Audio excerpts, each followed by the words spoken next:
আসসালামু আলাইকুম। সবাই কেমন আছেন? আশা করি সবাই ভালো আছেন।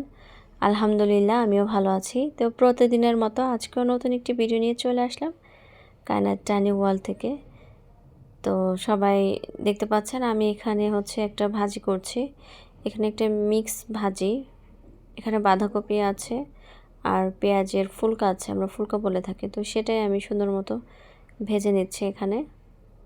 প্রথমে পেঁয়াজ আর কাঁচামরিচটা একটু ভেজে নিয়ে তাতে এই সিদ্ধ করে রাখা যে পাতাকপির আর ফুলকার যে মিশ্রণটা সেটা আমি ভেজে নিয়েছিলাম।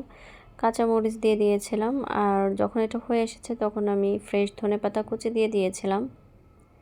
তো এদিকে আমি চাল কুমড়া রান্না করব চিংড়ি মাছ দিয়ে, সেজন্য একটু হলুদ লবণ আর মরিচের গুঁড়া দিয়ে চাল কুমড়াটাকে একটু ভেজে নিচ্ছে। আর এদিকে আমার মেয়ের জন্য সবজি দিয়ে মাছ রান্না করব, সেই সবজিগুলো এখানে সামান্য একটু মশলাপাতি দিয়ে কষিয়ে নিচ্ছিলাম। তো আমার চাল কুমড়া ভাজা শেষ হয়ে গেছিলো। তারপর ওইটা উঠিয়ে রেখে এখানে আবার সিম বেগুন আমি ভেজে নিচ্ছি।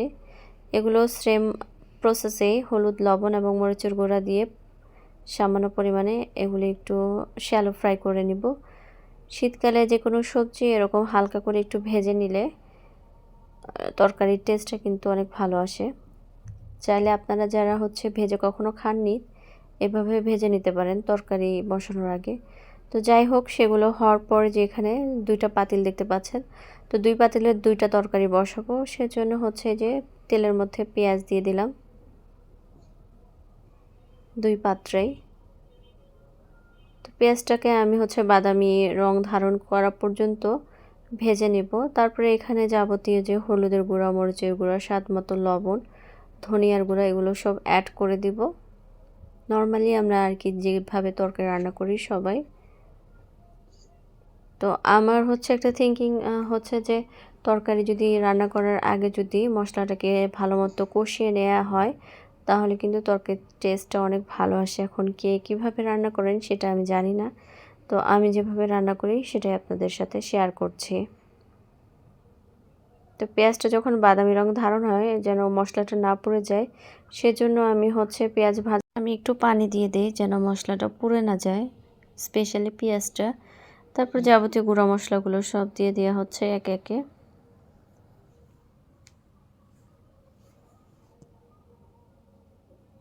অনেকে অনেকভাবে তরকারি রান্না করে, কেউ কাঁচা মাছ কষিয়ে রান্না করে, মাছটা উঠিয়ে রাখিয়ে তারপর তরকারিগুলো দিয়ে দেয়। তো আমি কাঁচা মাছ খেতে পারি না, সেজন্য একটু ভেজে নিই মাছটা সব তরকারির ক্ষেত্রেই। তো আমি মশলার সাথে আলুগুলো একটু কষিয়ে নিচ্ছিলাম, আলু আমি ভাজিনি। বেগুন কিন্তু এমনিও খুবই নরম সবজি, বেশি নাড়াচাড়া করলে কিন্তু ভেঙে যায়, অল্পতে কিন্তু বেগুন সিদ্ধ হয়ে যায়। তো পাশের চুলাতে আমি ওই যে চাল কুমড়া দিয়ে যে চিংড়ি মাছ দিয়ে তরকারিটা রান্না করব সেটাই কষাচ্ছিলাম। তো এদিকে আমার আলুটা সুন্দর মতো কষে এসেছিলো, ভেজে রাখা বেগুন আর সিম আমি দিয়ে দিচ্ছি। এখন এগুলো খুব সুন্দর করে আমি নাড়াচাড়া করে নিব। পাশের চুলার তরকারিটাও কিন্তু একটু পরপর নাড়াচাড়া করে দিচ্ছিলাম যেন মশলাটা পাতিলে না লেগে যায়। এদিকে আবার আমি এই সিমের তরকারিটা আমি একটু ঢাকনা দিয়ে ঢেকে দিব আর একটু কষাবো। তো পাশের যে পাত্রে ওইখানে চিংড়ি মাছ দিয়ে দেওয়ার পরে একটু কষিয়ে নিয়ে তারপর যে ভেজে রাখা চাল কুমড়াটা দিয়ে দিলাম। তো এখন আমি এই সিমের তরকারিতে মাছগুলো দিয়ে দিচ্ছি, ভেজে রাখা মাছ। অনেকে কিন্তু মাছ কষিয়েও খান, তো আপনারা কে কীভাবে খান অবশ্যই কমেন্ট বক্সে জানাবেন। আর আমার ভিডিওটা যদি ভালো লেগে থাকে প্লিজ একটা লাইক দিবেন।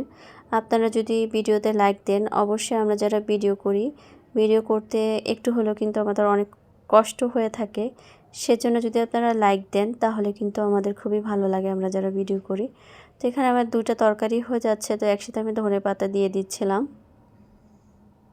শীতকাল মানে কিন্তু ধনেপাতা ছাড়া কিন্তু চলে না, যারা ধনেপাতা খেয়ে থাকি আমরা।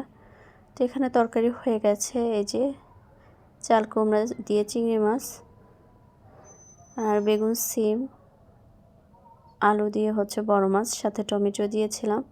এখানে পাতাকপি ভাজিটা, আর এখানে আমার মেয়ে তরকারিটা। ধন্যবাদ সবাইকে।